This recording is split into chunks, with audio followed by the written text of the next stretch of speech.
The house looked exactly the same from the outside, or almost exactly the same. Around Miss Pink and Miss Forcible's door were blue and red light bulbs that flashed on and off, spelling out words, the lights chasing each other and around the door. On and off, around and around. Astounding was followed by a theatrical and then triumph. It was a sunny, cold day, exactly like the one she left. There was a polite noise from behind her. She turned around. Standing on the wall next to her was a large black cat, identical to the black cat she'd seen in the grounds at home. "Good afternoon," said the cat. Its voice sounded like the voice at the back of Coraline's head, the voice she thought words in, but a man's voice, not a girl's. "Hello," said Coraline. "I saw a cat like you in the garden at home. You must be the other cat." The cat shook its head. "No," it said. "I'm not the other anything. I'm me." It tipped its head to one side. Green eyes glinted. "You people are spread all over the place. Cats, on the other hand, keep ourselves together. If you see what I mean." "I suppose. But if you're the same cat I saw at home, how can you talk?" "Cats don't have shoulders, not like people do." But the cat shrugged, in one smooth movement that started at the tip of its tail and ended in a raised movement of its whiskers. "I can talk. Cats don't talk at home." "No?" said the cat. "No," said Coraline. The cat leaped smoothly from the wall to the grass near Coraline's feet. It stared up at her. "Well, you're the expert on these things," said the cat dryly. "After all, what would I know? I'm only a cat." It began to walk away, head and tail held high and proud. "Come back," said Coraline. "Please, I'm sorry, I really am." The cat stopped walking, sat down, and began to watch itself thoughtfully, apparently unaware of Coraline's existence. We could be friends, you know," said Coraline. "We could be rare specimens of an exotic breed of African dancing elephants," said the cat. "But we're not. At least," it added cattily, after daring a brief look at Coraline, "I'm not." Coraline sighed. "Please, what's your name?" Coraline asked the cat. "Look, I'm Coraline, okay?" The cat yawned slowly, carefully, revealing a mouth and a tongue of astounding pinkness.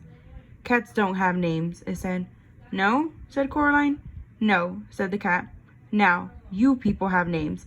That's because you don't know who you are. We know who we are, so we don't need names."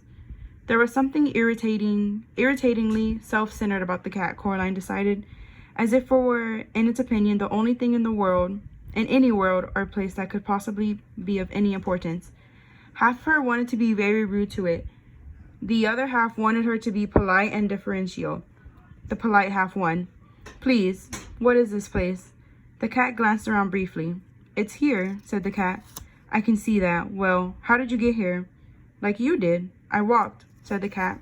"Like this." Coraline watched as the cat walked slowly across the lawn.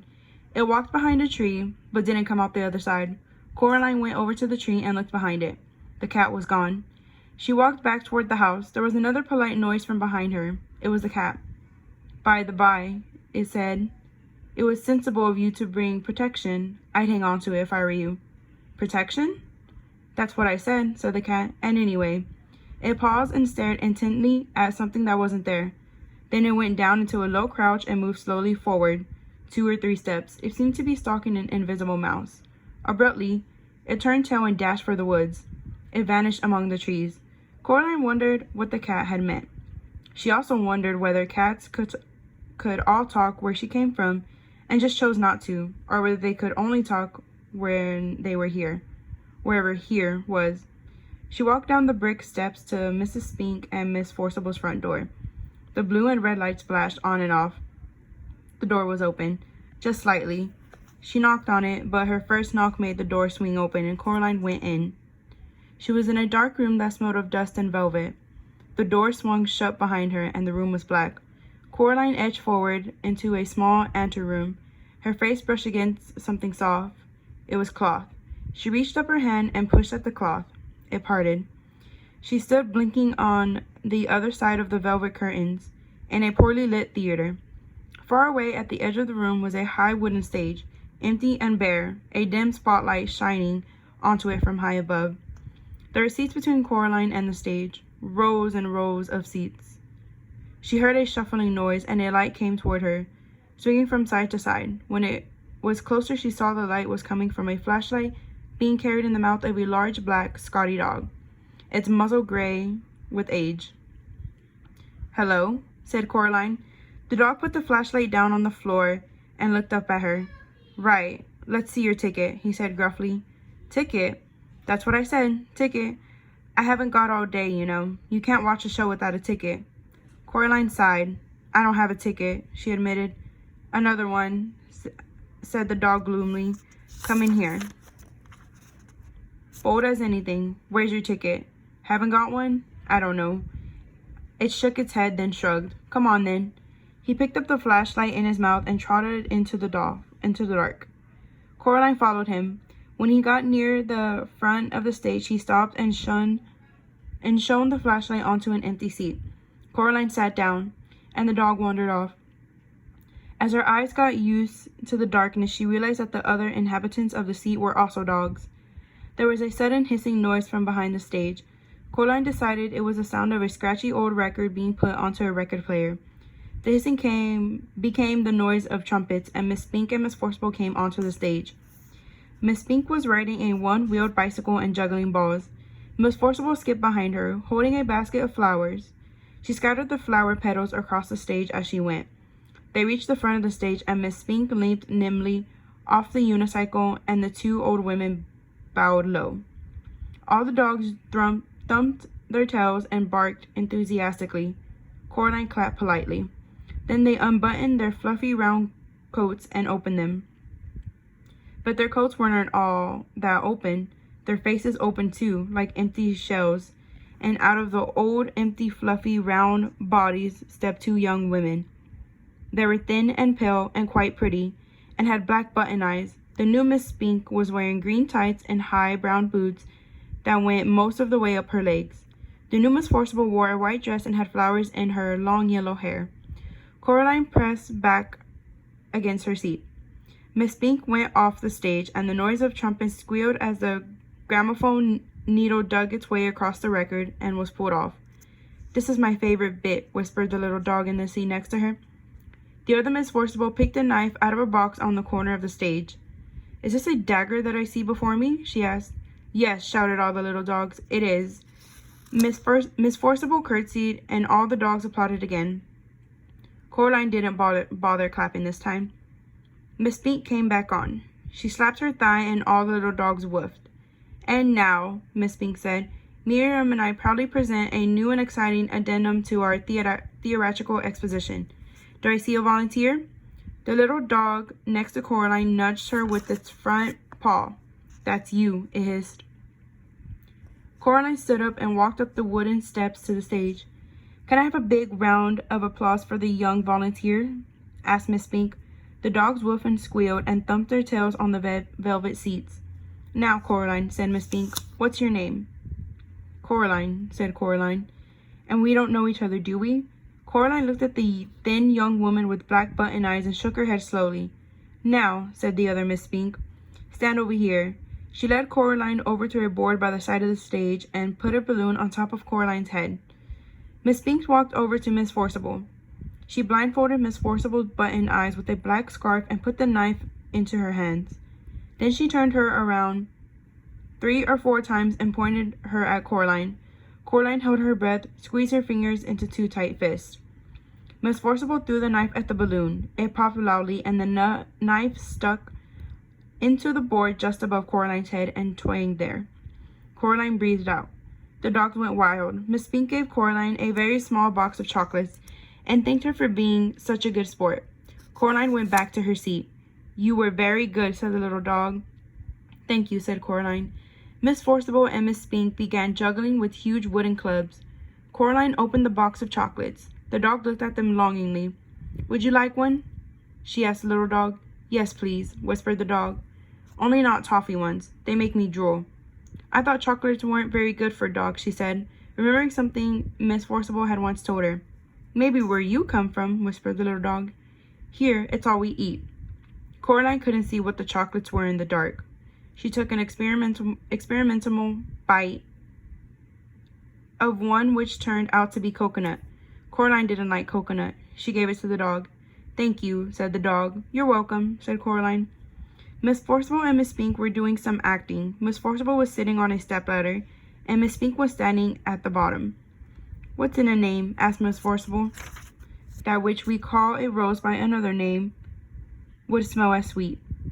"Have you got any more chocolates?" said the dog. Coraline gave the dog another chocolate. "I know not how to tell thee who I am," said Miss Pink to Miss Forcible. "This bit finishes soon," whispered the dog.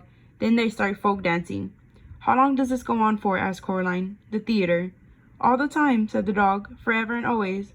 "Here," said Coraline. "Keep the chocolates." "Thank you," said the dog. Coraline stood up. "See you soon," said the dog. "Bye," said Coraline. She walked out of the theater and back into the garden. She had to blink her eyes at the daylight. Her other parents were waiting for her in the garden, standing side by side.